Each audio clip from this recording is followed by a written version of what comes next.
ఈ మత ఛాందసులు ఉన్నారు చూడండి, అన్ని జాతుల్లో ఉన్నారండి. హిందువుల్లో ఉన్నారు, మహమ్మదీలో ఉన్నారు, క్రైస్తవుల్లో ఉన్నారు.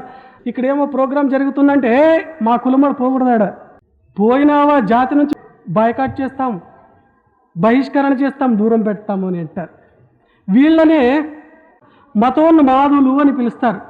వీళ్లకు గనక దేవుడు చేతికి దొరకడు, ఒకవేళ దొరికితే వాణ్ణి బాగా పగ్గములతో త్రాడుతో కట్టివేసి బాగా కంబడి చుట్టి, మామూలు పగ్గాలతో కట్టరు, మొదటి కంబడితో చుట్టేస్తారు. బాగా విను, నీవు మాకు మాత్రమే దేవుడవు, నీవు మాకు మాత్రమే ఆశీర్వాదం చేయాలి, నీవు మా దేవస్థానంలోనే బందీగా ఉండాలి, బయటికి పోకూడదు, నీవు మమ్మల్నే స్వర్గానికి తీసుకుపోవాలా, ఎక్కువ తక్కువ చేశావో మేము సహించము. అందుకు పరమాత్ముడు అంటాడు, ఒరే నాయనలారా, ఇదెక్కడి న్యాయమయ్యా? చూడండి, నాచే సృష్టింపబడినటువంటి సూర్యుడు అందరికి సమానంగా వెలుగునిస్తున్నాడు, నాచే సృష్టింపబడినటువంటి చంద్రుడు అందరికి సమానంగా ఆహ్లాదాన్ని అందిస్తున్నాడు. ఆ అగ్ని చూడండి, ఆ గాలి చూడండి, ఆ నీరు చూడండి, ఆ భూమి చూడండి, సమానంగా మానవులకు సహాయం చేస్తున్నప్పుడు వాటిని సృష్టించినటువంటి నాకు భిన్నత్వం ఎట్లరా?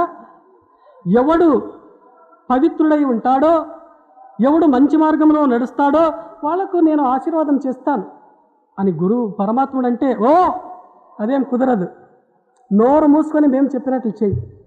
ఇది మత ఛాందసులు పలుకున్నటువంటి మాటలు.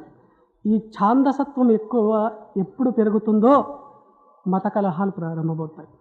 ఇటువంటి మూర్ఖులు, ఇటువంటి అవివేకులు, ఇటువంటి అమాయకులు ప్రతి ఒక్క ధర్మములో ఉన్నారు.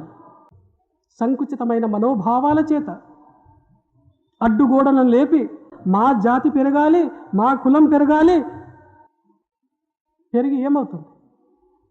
గుంపు పెరిగి ఏమవుతుంది? కొట్లాట్లు. కాబట్టి నేను చెప్పేది ఏమంటే, all religions are one, all religions are one. Religion has many doors. Religion shows the way to God. The source for religion is God. O man, do not fight, do not enter into discussions, practice religion and attain the goal of religion. Brahman, Allah, Jehovah, Ahura Mazda, Tirthankar are one. Truth is one. Sages call it by different names. Prophets appear in different ages to emphasize the one aspect of truth. Their teachings are the same. It is ignorance that divides. Be tolerant towards other religions.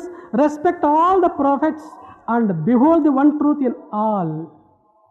కాబట్టి ఈ సత్యాన్ని, పరమ సత్యాన్ని తెలుసుకోవాలి. అన్ని ధర్మాములు ఒక్కటే.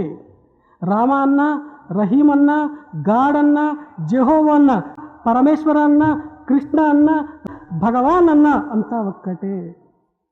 ఈ సత్యాన్ని తెలుసుకున్న నాడు మాలో కలహాలు ఉండవు.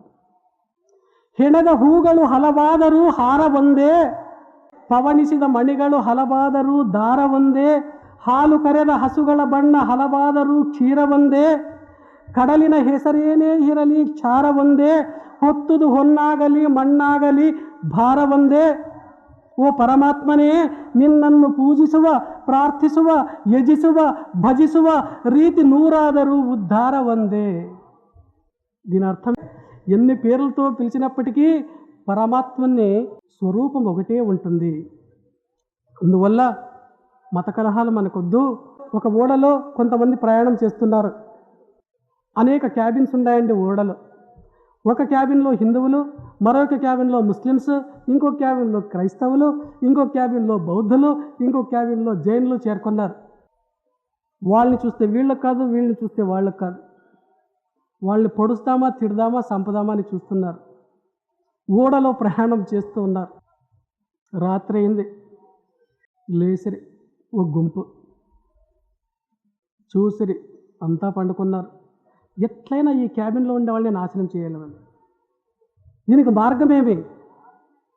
ఆ ఓడకు, ఆ క్యాబిన్కు రంధ్రం పెట్టేసి దాంట్లో నీళ్ళు పోయేస్తారు. పాడైపోనేవాళ్ళు. మా జాతి మాత్రం అంటారు. పక్క రూములో పెట్టి రంధ్రం వేసేసి చిన్నగా రంధ్రం అయ్యా, నీళ్ళు స్టార్ట్ అయినాయి. వీళ్ళు పోయి హాయిగా పండుకునేస్తారు.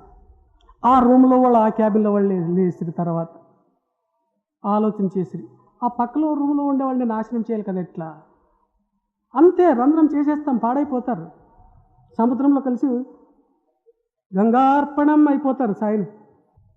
వాళ్ళు ఆ ఓడకు ఆ క్యాబిన్కి రంధ్రం పెట్టారు.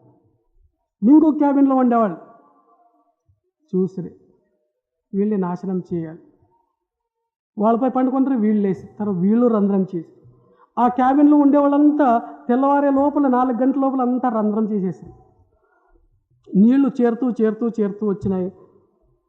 పొద్దున ఉదయం అయ్యింది, అన్ని క్యాబిన్లు మునుగుతున్నాయండి. లబో దిబో మొత్తుకుంటున్నారు. ఆ ఓడ ఆ నీళ్ళలో గంగార్పణం అయిపోయింది. ఇది మనం చేసే పనులు ఈరోజు. ఆ జాతి వాళ్ళని నాశనం చేయాలి, ఈ జాతి వాళ్ళని నాశనం చేయాలి, చివరకు మానవ సమాజమే ఉండదు, సర్వనాశనం అయిపోతుంది. కాబట్టి ఇటువంటి సంకుచితమైనటువంటి మనోభావాలు లేకుండా విశాలమైనటువంటి హృదయాలతో మనమంతా ఒక పరమాత్ముని యొక్క పుత్రులం, కుమారులం అని తెలుసుకొని విశాల భావంతో జీవనాన్ని సాగించిన నాడు ఈ భూమియే స్వర్గం అయిపోతుంది.